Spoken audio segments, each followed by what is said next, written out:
Bonjour les amis. Aujourd'hui, nous analyserons les nuances des moteurs et des boîtes de vitesse Hyundai Tucson. Si vous envisagez d'acheter ou posséder déjà cette voiture, cette vidéo est pour vous. Allons-y. Une campagne de rappel a été menée sur les intercooleurs. Pendant l'intersaison, de l'eau s'y est accumulée, ce qui pouvait entraîner des coups de bélier. Les concessionnaires réparent toujours ce problème gratuitement, même après l'expiration de la garantie. Sur les nouvelles machines, ce bug a déjà été corrigé. Boîte de vitesse. Les Tucson à essence sont équipés d'une transmission automatique classique à 6 vitesses. Avec un entretien régulier, il n'y a aucun problème. Les premières voitures avaient quelques problèmes avec l'unité de contrôle, mais ils ont été résolus par un réflashage. Pour prolonger la durée de vie de la boîte de vitesse, changez l'huile tous les 45 000 km au lieu de 90. Les turbodiesels sont équipés d'une boîte de vitesse robotisée. Il est fiable, mais lors d'une conduite active ou dans les embouteillages, l'embrayage peut s'user. Dans les embouteillages, mettez la transmission au point mort pour réduire la charge. Vérifiez l'état de l'embrayage lors de l'achat. Transmission intégrale. La transmission intégrale du Tucson est devenue plus fiable par rapport à la génération précédente. Les problèmes avec la boîte de transfert et l'embrayage du différentiel central sont rares. Pour l'entretien préventif, entretenez la boîte de transfert tous les 60 000 km et changez l'huile des boîtes de vitesse tous les 45 à 60 000 km. Résultat.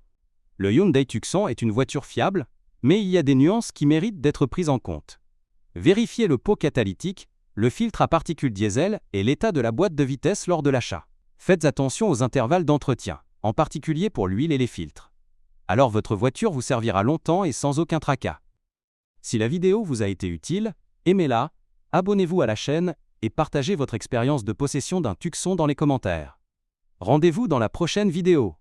Moteur à essence 2 litres MPI, 156 chevaux. Commençons par le populaire MPI de 2 litres. Les premières voitures avaient des problèmes avec le mécanisme de calage des soupapes. Les défauts ont été réparés sous garantie en remplaçant l'ensemble de l'appareil, ce qui n'est pas un plaisir bon marché. Heureusement, de tels problèmes ne se rencontrent presque plus de nos jours. Beaucoup de gens pensent que ce moteur est idéal pour l'installation d'équipements GPL. Mais ce n'est pas si simple. Ce n'est pas le même moteur que celui de la Sonata à essence. Oui, les poussoirs de soupape hydraulique simplifient l'entretien, mais le GPL peut endommager le convertisseur catalytique et le système d'échappement.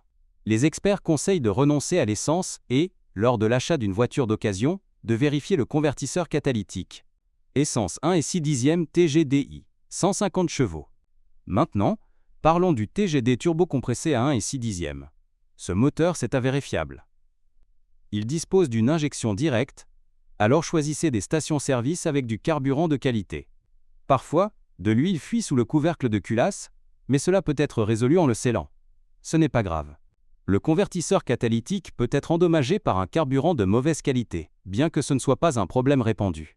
Sur les voitures sous garantie, le remplacement est gratuit, mais sur les voitures d'occasion, vérifiez son état. Pour assurer le bon fonctionnement de votre système d'alimentation en carburant, changez votre filtre à carburant tous les 30 000 km au lieu de 60. Diesel 1,6 du CRDI, 136 chevaux. Le diesel CRDI 1,6 est également un choix fiable. L'essentiel est de surveiller le filtre à particules. Certains propriétaires le découpent et reflashent la voiture. Alors, lors de l'achat, vérifiez sa présence et son état. Au fait, vous pouvez connaître le kilométrage réel de la voiture à l'aide du filtre à particules, car le système enregistre le kilométrage pendant la régénération.